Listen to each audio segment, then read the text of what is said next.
endovasculaire, de m'avoir permis de partager avec vous notre expérience au service de radiologie interventionnelle du CHU de Oujda. Nous disposons de deux salles d'angiographie, donc une dans le service de radiologie et une au service des urgences. Et on a démarré l'activité en novembre 2015. Donc, notre activité repose essentiellement sur des actes artériels à type d'artériographie diagnostique, des embolisations d'hémostase et des angioplasties et de pose d'endoprothèses qu'on réalise en collaboration étroite avec nos collègues chirurgiens vasculaires. Alors, on fait également des actes veineux, des phlébographies, des poses et retraits de filtres cave et ainsi que de stenting des syndromes cave supérieur. Donc, les artériographies, les demandes sont essentiellement destinées au diagnostic pré-interventionnel des malformations vasculaires et également des sténoses artérielles. Notre activité essentielle, c'est surtout les embolisations d'hémostase, essentiellement la prise en charge des hémorragies, les hémoptysies essentiellement et les hématuries. Pour les embolisations des hémorragies de délivrance, on souhaite commencer cette activité très prochainement car ça permet de rendre un grand service aux femmes. Donc sur une année, on a pu faire 5 embolisations d'hémoptysie. Ce sont des patients qui étaient tous les 5 tabagiques chroniques. Donc 2 cas d'aspergillose, 2 cas de dilatation de branches et 1 cas de carcinome bronchique et qui présentaient une hémoptysie de moyenne à grande abondance. Donc le premier patient, c'est un homme de 37 ans, tabagique chronique, traité pour une tuberculose et qui a développé sur une cavité séquelaire apicale droite, une greffe aspergillaire. Donc ce patient a fait une fonction respiratoire très limite avec un VEMS à 27%, donc avec une hémoptysie de grande abondance et une dyspnée. Donc on l'a pris en urgence pour une embolisation qui a été réalisée. Donc une première séance d'embolisation, on a embolisé une branche, un tronc broncho-intercostal droit et puis une artère bronchique gauche. Le patient a présenté une semaine après une récidive d'hémoptysie. Donc on a dû le reprendre pour réemboliser une artère intercostale droite qui a été recrutée par la cavité apicale. Donc heureusement on a pu juguler l'hémoptysie. Donc le patient actuellement est suivi en consultation, il n'a plus saigné et il a négativé sa sérologie aspergillaire et il a repris une activité professionnelle. Donc le deuxième patient, jeune de 32 ans, diabétique, également tuberculeux et qui a présenté aussi une greffe aspergillaire au niveau lobaire supérieur droit.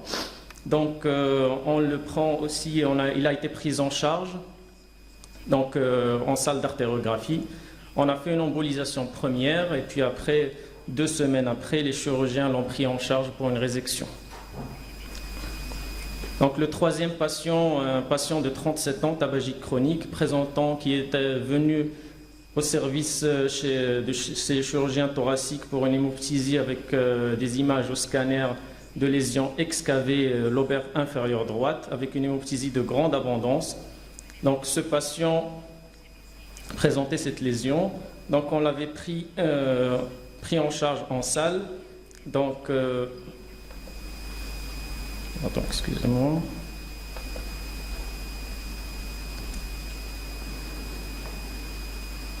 J'arrive pas à lancer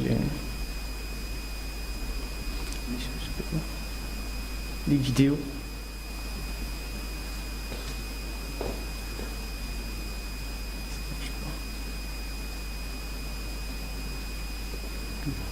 Alors, donc là, j'ai un problème avec les vidéos. Donc, on l'a pris en charge pour faire une embolisation. Donc, on a cathétérisé une grosse artère bronchique qu'on a pu cathétériser. Voilà, donc là, ça marche. Donc, un gros tronc broncho-intercostal droit donc, qui était hypertrophié. Donc, qu'on a pu cathétériser au microcathéter. Donc, on a pu passer à travers la boucle. Et puis par la suite, injecter les microparticules en toute sécurité. Donc ce patient par la suite a été adressé en oncologie pour la prise en charge de son carcinome bronchique. Donc un quatrième patient de 66 ans, tabagique chronique, présentant également une hémoptysie de moyenne abondance. Donc ce patient présentait un foyer de dilatation de branches lingulaires. Donc au scanner, on découvre qui met en évidence une hypertrophie de l'artère diaphragmatique gauche. Donc on a décidé de l'emboliser également, vu que l'hémoptysie était récidivante. Donc là, on a cathétérisé l'artère diaphragmatique gauche et on l'a embolisé également en microparticules. Le patient a bien évolué avec un arrêt de l'hémoptysie. Donc la semaine dernière, on a eu un patient de 67 ans suivi pour une tumeur de prostate sous chimiothérapie qui était agressive d'emblée métastatique, étendue à la vessie, présentant une hématurie foudroyante avec une hémoglobine à 6. Donc il a été adressé, on l'a pris aux urgences, donc on a cathétérisé l'artère iliaque interne et l'artère iliaque interne iliaque interne gauche, et on a embolisé le tronc antérieur, ce qui a permis de juguler l'hématurie, et le patient il est actuellement en soins palliatifs. Donc nos interventions veineuses consistent essentiellement en pose et retrait de filtres cave. Donc jusqu'à présent nous avons posé 3 filtres, 2 optionnels et 1 permanent. Parmi les 2 optionnels, on en a retiré un, l'autre, le patient est malheureusement décédé 2 semaines après. Donc voilà, et je vous remercie. Voilà notre équipe avec laquelle on travaille.